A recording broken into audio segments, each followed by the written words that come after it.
오늘은 우리나라가 꿈속에서도 잊어서는 안 될 우리 민족의 대환란의 날인 6.25가 일어난 지 73주년 되는 그러한 날입니다.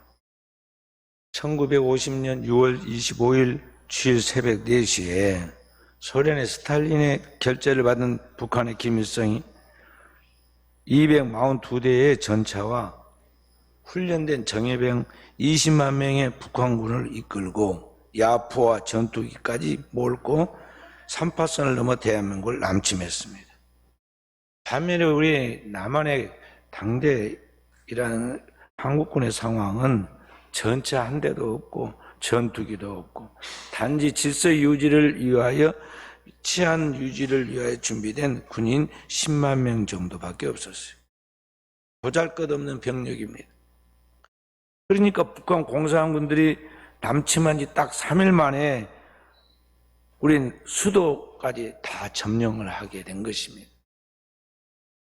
전방을 지키고 있는 그러한 최전방 사단이 4개가 있었는데 2사단, 5사단, 7사단은 바로 무너져서 해체되고 6사단만 남게 되죠.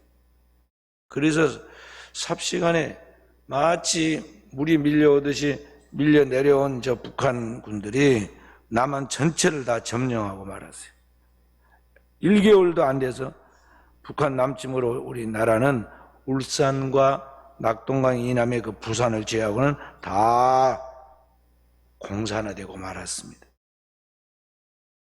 그리고 살기 위해서 피난하는 사람들 그 좁은 공간인 부산과 울산 지역에 거기에 몰려들었는데 이 사람들이 한두 사람도 아니고 그 많은 사람들이 거기에 모여 있으니까 생활한 게 얼마나 비참했겠습니까?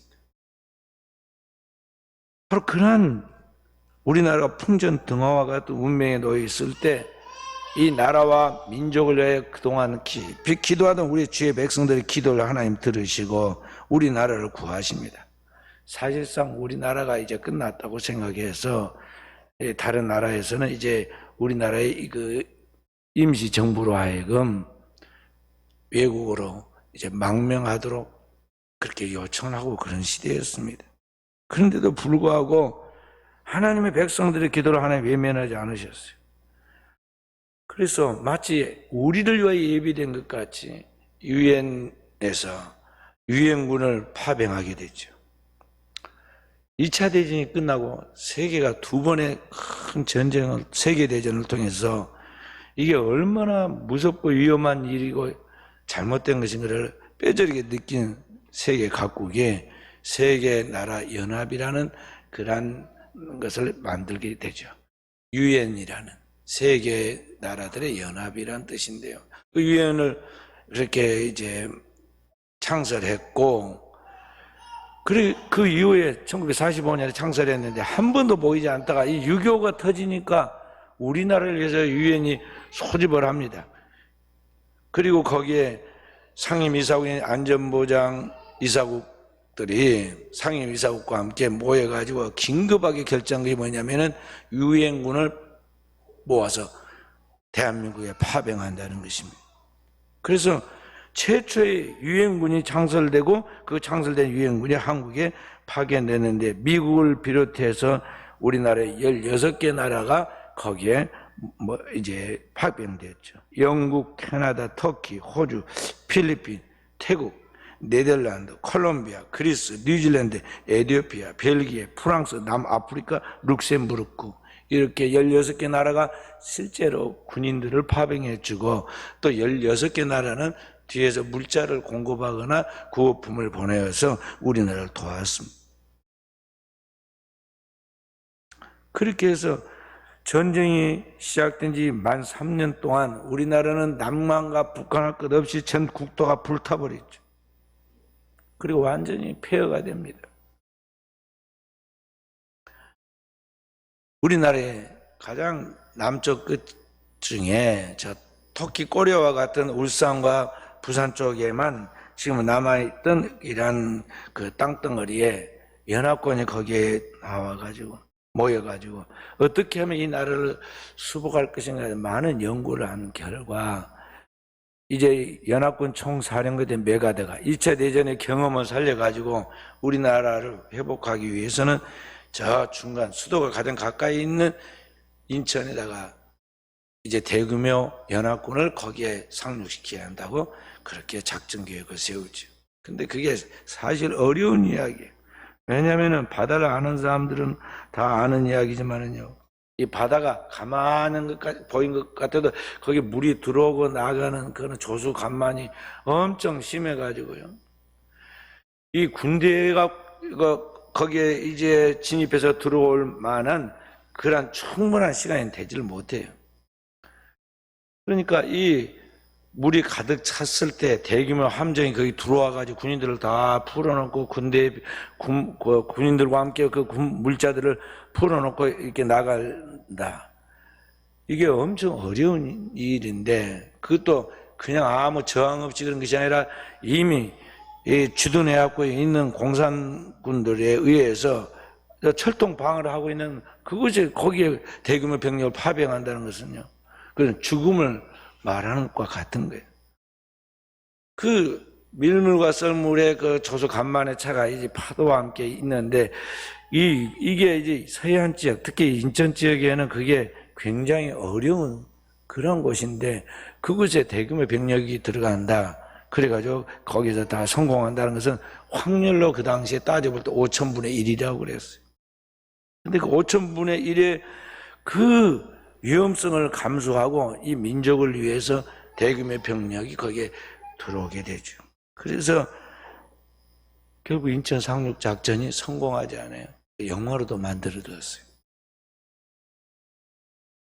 그렇게 해서 이 인천 상륙 작전이 성공하니까 서울이 빠른 시일 내에 다시 복귀되고, 그리고 북한의 이제 모든 북한군들이 이미 남한을 점령하고 있으니 다시 퇴로할 수 있는 퇴로를 막게 되고, 그들의 군수품, 보급품을 다 차단해서 못 내려오게 하니까 말이죠, 심리적으로 도관에 든 것 같이 위축되어 있는 북한이 그때부터 이제 전세가 기울기 시작하죠.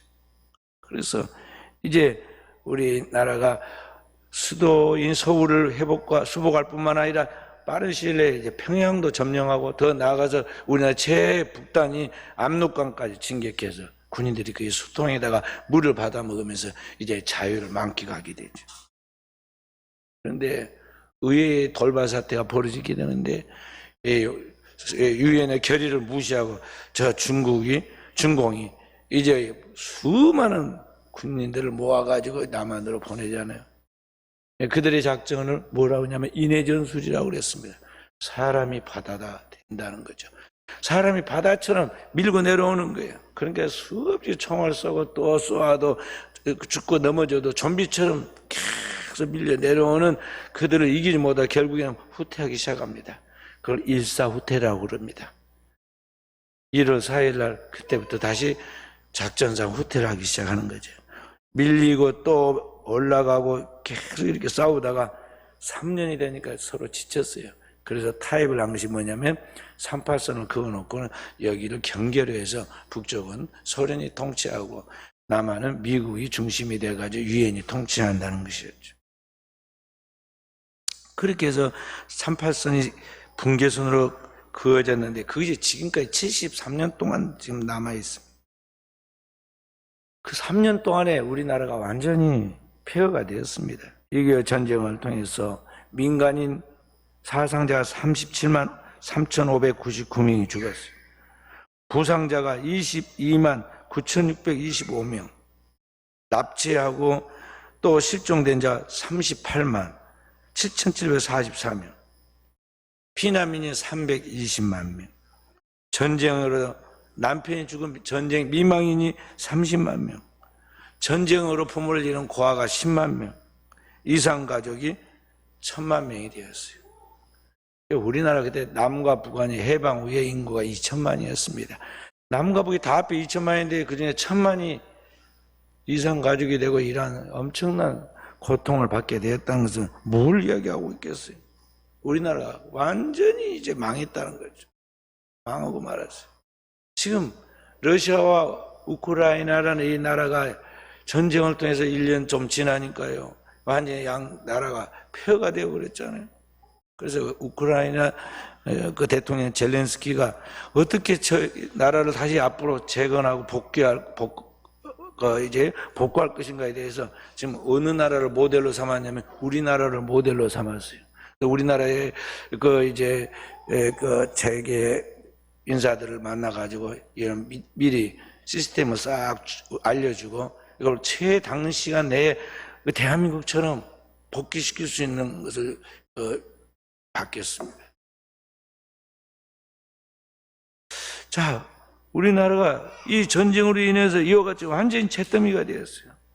국군만 몇 명이 죽었냐면은 64만 5천 명이 죽었어요. 아까 국군이 10만 명이라고 그랬잖아요. 학도병까지 다 모았어요. 지금 현재 우리나라 군인이 50만 조금 넘습니다. 그 군인 다 몽땅 죽고도 더 많은 사람이 죽었다는 그것도 인구가 남북한 합해 2천만일 때 그랬다는 거죠. 지금 우리는 남북한 합해 8천만입니다. 그 64만 5천 명이 죽는 사람 중에 27%에 해당되는 사람이 누구냐면 미군 전사자였어요. 54,246명이 죽었습니다. 실종자가 8,177명, 포로가 7,140명, 부상자가 10만 3,284명이 희생됐어요. 미군만 그랬다는 거예요. 놀라운 것은 뭐냐면 그때 미군 중에 이 미군에 참전한 사람들 중에 보면은 장군의 아들들이 142명이 참석했어요. 그 중에 35명이 전사했습니다. 전사자 중에는 미국의 대통령의 아들, 장관의 아들, 그 가족들. 그 다음에 그때 연합군을 지휘하던 이 8군의 사령관의 아들까지. 사령관도 전쟁에 오고 그 아들까지 전쟁에 와서 거기에서 죽습니다. 우리나라는 옛날도 그렇고 지금도 어떠합니까? 돈만 있으면 어떻게든지 군대에 빠져나가고 군대 안 가고 그것이 아주 굉장한 까지 생각하고 그렇게 살잖아요. 그래서 항상 대통령 후보나 국회의원 후보 나온 사람들의 그 신상을 하면은 거기에 하나의 큰 컴플렉스로 지금 등장한 게 뭐냐 하면은요, 군대 미필이다는 거죠. 왜 군대를 안 갔느냐. 뭐 이것저것 때문에 이야기하잖아요. 근데 여기 벌써 우리와는 이 사람의 정신적인 그리고 인격적인 그리고 살아가는 세계관 차이가 이렇게 차이가 나요. 우리와는 상관없는 피부치도 아닌 우리나라를 뭐 어떻게 도와가지고 유익이 될 게 하나도 없는 이 나라를 위해서 미국이 중심이 돼가지고 유엔이 우리나라에 와서 그 생명을 이렇게 희생했다는 거죠. 제가 미국의 워싱턴 DC에서 공부를 하고 있을 때 이제 주말에면 주변을 여행하기도 하고 또 다른 곳도 가기도 했는데요.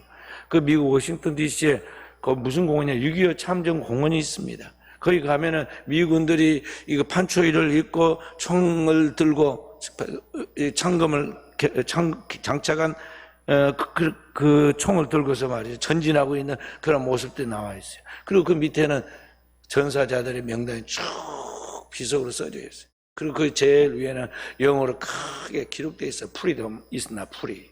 자유는 공짜가 아니다. 자유는 그저 주어진 게 아니다.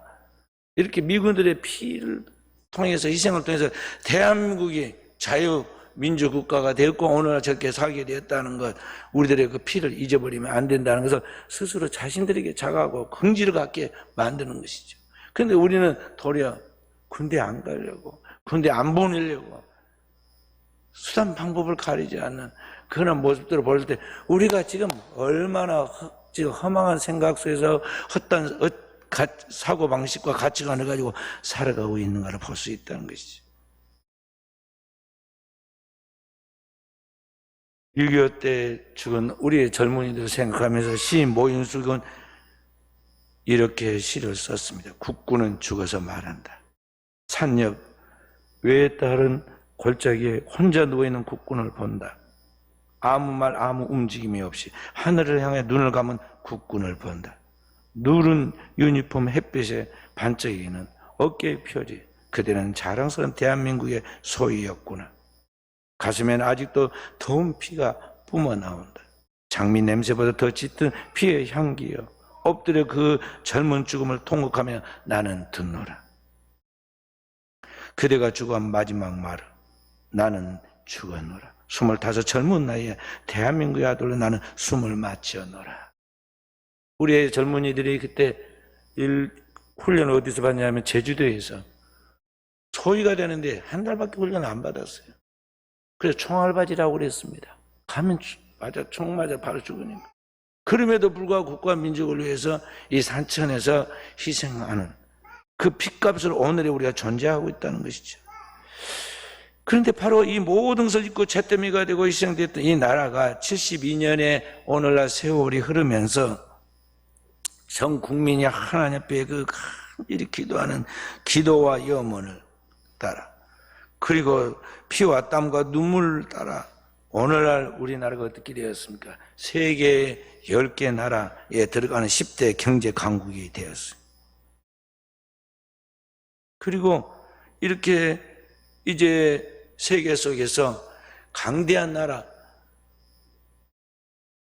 그리고 세계의 문제를 결정하는 나라로 유엔에서 비상임 이사국으로 이렇게 결정되게 되었어요. 이게 뭐냐면요, 미국, 이거 세계에 있는 200개 정도의 나라들 중에서 거기에서 5개 나라는 거부권을 가지고 있는 상임 이사국이고 비상임 이사국은 10개 나라인데, 이 10개 나라가 세계에 있는 모든 문제, 나라의 문제들의 분쟁 또 뭐 문제들을 결정해서 그 모든 것을 해결하는 거예요. 그날에 바로 우리나라가 들어갔다. 그럼 지금까지 분단된 나라거나 전쟁에 소용될 수 있었던 나라들, 또 가난한 그런 개발도상국 중에서 이와 같이 발전돼 가지고 선진국 대열에 올라간 나라는 한 나라도 없어요. 우리나라 대한민국 하나밖에 지금 없습니다. 그래서 아까 이야기하는 우크라이나 대통령이 다시 복권할 때 제일 돈을 많이 들이고 수고를 했던 이제 미국을 선택하지 않고 영국이나 다른 독일이나 다른 나라 선택하지 않고 우리나라를 선택해 가지고 우리나라를 모델로 이렇게 나라를 재건하고 싶다고 그렇게 말한 것입니다.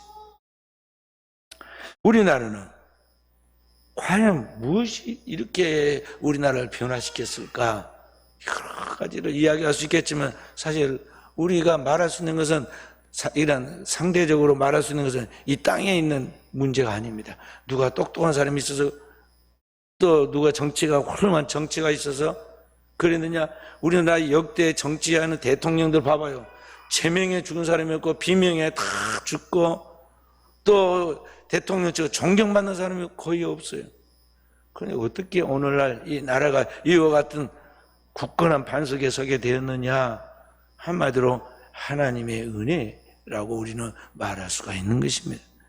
하나님이 아니면은, 하나님의 은혜가 아니면은 오늘날 이 나라가 이렇게까지 될 수 없다는 것이죠. 우리나라는 여전히 남과 북으로 체제가 나뉘어져 있고, 북한과 남한의 긴장 관계뿐만 아니라 남한 내에도 남남의 갈등이 심화되고 있어요. 사고가 터지면은, 전쟁이 혹 벌어지면은요, 옛날과는 비교할 수 없는, 뭐 3년이 가는 게 아니에요. 석 달이 가는 게 아니에요. 3시간이면 전쟁이 끝나버려요. 과학과 무기의 발달로 인해서 옛날과는 그렇게 완전히 다른 세계가 되었다는 거죠. 그러므로 오늘 이런 환경에서 우리가 어떻게 하느냐?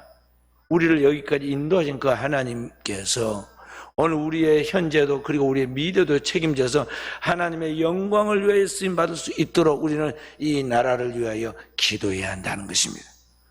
오늘 이 땅에 하나님의 나라가 이루어지도록 기도하라는 것입니다. 오늘 본문의 말씀은 뭐라고 말씀하고 있습니까? 사도가 우리에게 말하기를 내가 첫째로 권하노니, 권하는 게 뭐냐? 모든 사람을 위하여 간구와 기도와 도구와 감사를 하되, 한마디로 기도하고 또 기도라는 거예요. 임금들과 높은 지에 있는 모든 사람을 위하여 하라. 그러니까 국가의 모든 것을 책임지고 일하고 있는 그 사람들이 헛된 생각을 하지 못하도록 하나님 뜻이 무엇인가에 따라 그 하나님의 뜻을 따라 살아갈 수 있도록 국가의 위정자들을 놓고 기도하라는 것입니다. 왜냐하면 그렇게 해야 그 속에서 하나님의 뜻이 이루어지고 하나님의 백성들이 그 거룩한 하나님의 그 은총을 따라서 하나님의 사명을 감당할 수 있기 때문에 오늘 우리는 이 국가를 위해서 그리고 이 땅에 있는 영혼들을 위해 기도하되 그 모든 이 나라의 책임을 지고 있는 사람들이 하나님 앞에 굴복하고 하나님의 명철함과 지혜를 따라서 일할 수 있도록 오늘 우리가 기도로서 이 모든 걸 관장하고 주장하라는 것입니다. 정치의 방관자가 되는 말이 아닙니다. 이 정치에 대하여 비소하고 그냥 배타적으로 무관심하라는 것이 아닙니다. 또 그렇다고 해서 이 정치에 뛰어들어가지고 거기에서 같이 정치를 하라는 이야기 아닙니다. 그리스도인의 사명은 뭐냐면은 역사의 주관자이신 하나님이 오늘 우리의 운명을 이끌어 가심으로 그 하나님이 우리의 모든 것을 하나님의 뜻대로 선하게 그리고 하나님 나라를 지향해 나갈 수 있도록 하나님이 주관해 주시기를 기도하라는 것입니다.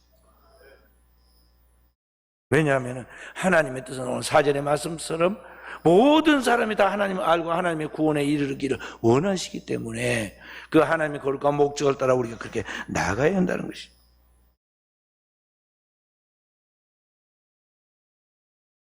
그래서 오늘 우리는 하나님 앞에 진정으로 기도해야 돼요. 그러면 구체적으로 뭘 기도해야 할 것이냐? 오늘 우리 남한과 북한의 이 구체적인 체제를 바라보면서 이 나라가 언젠가는 충돌할 가능성이 있는데 그 모든 준비를 해두었는데 전쟁 없이 남과 북한이 평화의 통일을 통해서 이 땅에 하나님의 나라를 이루어가는 주님의 지상명령을 성취하는 나라가 되도록 기도하라는 것입니다.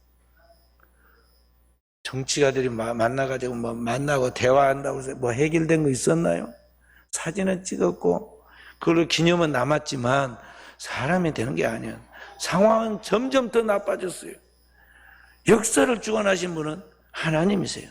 하나님이 이 세계 흥망성쇠를 주관하고 계신다는 거죠. 그 하나님 앞에 우리가 할 일은 뭐냐면 그분의 높은 손길 속에 그분이 선하시게 인도하시도 우리는 정말 하나님을 믿고 그 하나님 앞에 선하신 하나님 뜻이 이루어지도록 기도해야 하는 것이죠. 하나님의 선택된 이스라엘 나라가 타락해서 이제 하나님의 심판으로 이방에서 멸망할 것이 영적으로 다 보인 예레미야 선지자가 이스라엘 멸망을 앞두고 눈물로 기도합니다. 그리고 그들의 그 멸망을 미리 예고하고 이야기해 줍니다. 환영받지 못하고 매국노 소리 듣고 늘 가는 곳곳마다 그를 싫어해가지고 감옥에다 쳐넣고 그랬지만 예레미야는 포기하지 않고 계속 눈물로 기도하고 복음을 전했어요. 오늘날 우리가 해야 할 일이 바로 그러한 것입니다. 이 땅의 기독교인들이 주님의 지상 명령인 하나님의 나라가 이곳에 회복되도록 그리고 그 모든 주님의 지상 명령을 성취하는 그런 선구적인 나라로서 우리 민족이 우리 나라가 쓰임 받도록 우리가 그것을 놓고 기도하라는 것이죠.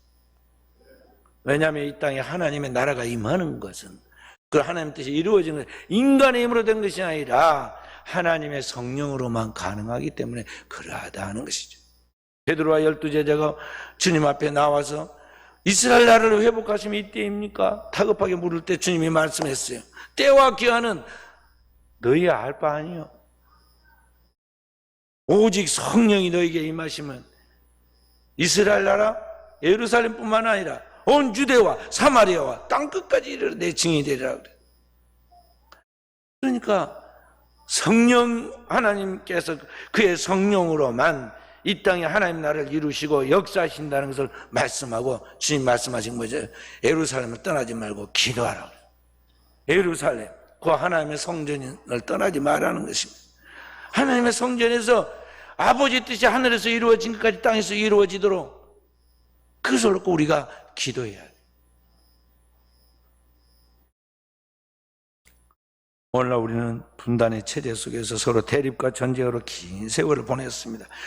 문제는 통일이 돼도 북한의 사고방식이 70년 동안 고차화돼 가지고요. 공산주의 사고방식과 아주 이상한 어떤 가치관들이 형성이 되어 있어요. 그들이 우리하고 언어가 거의 같은 한국어를 써서 비슷한 것 같지만 완전히 다른 세계 사람들입니다.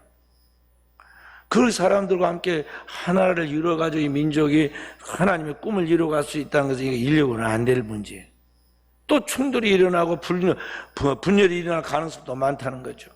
그렇기 때문에 이 분단된 남북한의 정치, 경제, 사회, 문화, 왜곡되어 있는 모든 그 죄악된 것들을 하나님이 해결해 주시도록. 정치가 해결 못합니다. 똑똑한 교육가가 해결 못합니다. 저 미국에 와서 해결 못합니다. 하나님이 이 민족을 복음을 통해서 하나님의 성령이 우리 민족을 어루만지시고 하나 되게 만들어서 오늘 우리 민족을 통해서 아시아와 세계 속에 주님의 복음을 전달하는 복음의 도구가 되도록 쓰임받도록 우리가 그것을 놓고 기도해야 한다는 것이죠. 그러면 하나님이 해결하십니다. 어떻게 해결하느냐? 하나님과 인간 사이에 가로막힌 죄악들을, 인간과 인간 사이에 그 가로막힌 죄악들을 다 중간에 막힌 담을 하신 주님께서 오늘 우리의 모든 문제를 그의 십자가로 해결하여 오늘 또 우리의 모든 것을 그의 피로써 풀어서 다 해결해 주신다는 것입니다. 주님이 십자가 위에서 다 이루었다 외쳤어요. 요한복음 19장 30절 말씀 함께. 요한복음 19장 3절 예수께서 신포도주를 받으신 후에 이르시되 다 이루었다 하시고 머리를 숙이니 영원히 떠나가시니라. 십자가에서 주님께서 인류의 죄를 짊어지고 중간에 막힌 땀을 다 이루어 주셨어요. 해결하셨어요. 그 피로 오늘날 우리의 모든 죄악들을, 남북한의 죄악들을, 우리 개인에서 민족적인 세계적인 죄악들을 다 해결하신다는 것이죠. 에베소 2장 14절 말씀 함께. 그는 우리의 화평이신지라 둘로 하나를 만드사 원수된 것과 중간에 막힌 담을 자기 육체로 하시고. 아멘. 우리 주님께서는 그의 육체로, 십자가에 달린 그의 육체로 오늘 우리의 중간에 모든 막힌 것들, 원수되어 있는 것들을 다 해결하시죠. 2000년 전에 십자가에서 골고다 언덕에서 해결한 그것은 오늘날 이 땅에 살아가는 우리의 삶에서 역시 동일하게 유효하다는 것이죠. 주님의 십자가만이 모든 문제를 근본적으로 해결해 내는 것입니다. 그렇게 해서 이 땅에 하나님의 나라가 이루어질 것입니다. 이사야서 2장 4절에는 이렇게 말씀하고 있습니다. 함께. 그가 열방 사이에서 판단하시며 많은 백성을 판결하시리니 무리가 그들의 칼을 쳐서 보습을 만들고 그들의 창을 쳐서 낫을 만들 것이며 이 나라와 저 나라 다시는 칼을 들고 서로 치지 아니하며 다시는 전쟁을 연습하지 아니하리라. 아멘. 하나님의 나라가 임하고 이 땅에 시온에 하나님의 보좌가 펼쳐질 때, 그때 이 땅에는 하나님의 나라의 평강이 이루어져서 다시는 시기와 질투, 미움과 다툼과 전쟁이 없게 된다는 것이죠. 그래서 이 땅에서 많은 사람들이 만드는 그 모든 전쟁에 살리는 도구들이 도리어 우리의 삶을 더 복되게 만드는 그런 도구로 변화한 날이 반드시 온다고 말씀하고 있는 것입니다. 누가 그렇게 만드느냐? 주님께서 그분의 십자가를 통해서 오늘 우리에게 그러한 역사를 이루시는 것입니다. 어떻게 이루시느냐? 그분의 영이 성령께서 오늘 우리를 하나님 안에서 하나가 되도록 만드시고 그 성령께서 그 모든 역사를 보이지 않는 부분부터 눈에 보이는 부분까지 나타나게 하신다는 것입니다. 에베소 4장 1절에서 6절 말씀 함께 읽어봅니다. 큰 소리로. 그러므로 주 안에서 갇힌 내가 너희를 권하노니 너희가 부르심을 받은 일에 합당하게 행하여 모든 겸손과 온유로 하고 오래 참음으로 사랑 가운데서 서로 용납하고 평안에 매는 줄로 성령이 하나 되게 하신 것을 힘써 지키라. 몸이 하나요 성령도 한 분이시니 이와 같이 너희가 부르심의 한 소망 안에서 부르심을 받았느니라. 주도 한 분이시요 믿음도 하나요 세례도 하나요 하나님도 한 분이시니 곧 만유의 아버지시라. 만유에 계시고 만유를 통일하시고 만유 가운데 계시도다. 아멘. 한 분 하나님께서 그 아버지께서 만유를 통일하시고 그 만유 가운데 계신다 그랬습니다. 하나 되시는 그 하나님이 모든 역사를 통일하여 하나로 만들어 가실 것인데 성령으로 그렇게 만들어 가실 것입니다. 그렇기 때문에 우리는 그 하나님 앞에 기도하고 또 기도해야 한다는 것이죠. 기도할 때 하나님이 우리의 삶의 모든 부분을 책임져 주신다 하는 것입니다. 주기도문에 뭐라고 우리가 기도하고 있습니까? 하나님의 나라가 이 땅에 임하시기를 기도하잖아요. 나라가 임하옵시며, 그 다음에 뭐라고 했습니까? 하나님의 뜻이 하늘에서 이루어진 것이 땅에서 이루어지도록 기도하라고 그랬어요. 오늘 우리는 그 하나님 뜻이 이루어지도록 기도해야겠어요. 말씀을 마치도록 하겠습니다. 오늘 이 시대는 급변하는 시대입니다. 정말 너무 세상이 빠르게 변화하고 있습니다. 세상이 모든 것이 기계화되고 물질화되고 변화의 속도가 너무나 빨라서 우리가 정신을 차리기 어려울 정도입니다. 그 변하는 시대 속에서 그리스도인이 어떻게 대처해 나가는가, 정말 정신을 차리고 하나님의 복음에 굳게 서서 하나님 말씀으로 정신을 차리고 서 있지 않으면 우리가 세상에 휩쓸리고 세상 속에 파묻혀 가지고 함께 타락하고 함께 멸망할 수밖에 없는 시대 속에 우리가 살고 있습니다. 정말 정신을 차리고 있지만 자녀들 다 망한다는 걸 알아야 돼요. 지금 뭐 동성애 문제로 심각한 문제가 와 있잖아요. 조금 후에 이제 AI와 싸우는 그런 심각한 시대가 오게 돼요. 공상과학 시대에 뭐 사이버그와 싸우는 이야기들이 뭐 나왔지만 이게 현실이 되고 있습니다. 무사히 봐봐요. 아이들이 전부 다 저 조그만 아무것도 아닌 쇠붙인 저 스마트폰 하나에 정신을 팔려가지고 요것 없이는 못 사는 것 같지만 말이죠. 울고 웃고 이거 가지고 정신을 못 차려요. 아이들. 이제 앞으로는 그보다 10배, 20배 더 큰 그런 시대가 옵니다. 이 시대 속에 세속적인 가축 안에 휩쓸려서 살아가는 그 시대 속에 뭔가 그래도 희망은 교회에 있지 않을까 하고 사람들이 교회로 왔는데 교회에서 역시 돈 이야기나 하고 세상 이야기나 하고 세상 사람들 똑같이 타락하고 그렇게 살아가고 있으면은 무슨 희망이 있겠어요. 그래서 교회에 왔다가 어떻게든 희망을 찾아보려고 교회에 왔다가 별 희망이 없으니까 교회를 떠나가는 거예요. 오늘 우리의 모습 속에서 희망을 못 발견한 거예요. 빛과 소금이 같은 그런 영향력이 우리에게 느껴져야 하는데 사람들이 그게 안 느껴지는 거죠. 그래서 뚜렷한 뭔가를 보여줘야 돼요. 나를 통해서 세상의 어둠의 빛처럼, 세상의 소금처럼 오늘 나에게서 그리스도가 보여지고 그리스도의 생명의 말씀이 전달되고 들어와야 하고 그 속에서 나의 삶의 목표가 그리고 나의 삶의 분명한 의미가 그리고 내가 살아갈 존재의 그런 분명한 이유들이 확실하게 붙잡혀서 이제는 내가 살든지 죽든지 주님을 위해서 주의 영광을 위해서 살아야겠다. 그것을 나의 위해서 내 모든 것을 올인해야겠다는 그런 것들이 우리 속에서 폭발해 나와야 한다는 것이죠. 그래서 오늘 우리가 살고 자녀들이 살고 우리가 만나는 영혼들이 살아날 때 오늘의 이 시대, 이 절망하는 이 시대 속에 그리스도인이 희망을 줄 수가 있는 것입니다. 오늘 또 깨어있는 우리 순천의 은혜교회 사랑하는 성도들이 이 시대를 분별하면서 이와 같은 진정한 신앙을 가지고 신학이 있는 분명한 신앙적 그런 가치관을 가지고 믿음의 삶을 살아가면서 또 그 믿음의 삶을 잘 자손들에게 전수하면서 하나님 앞에 영광 돌리는 복된 쓰임 받는 역사 있기를 주의 이름으로 축원드립니다.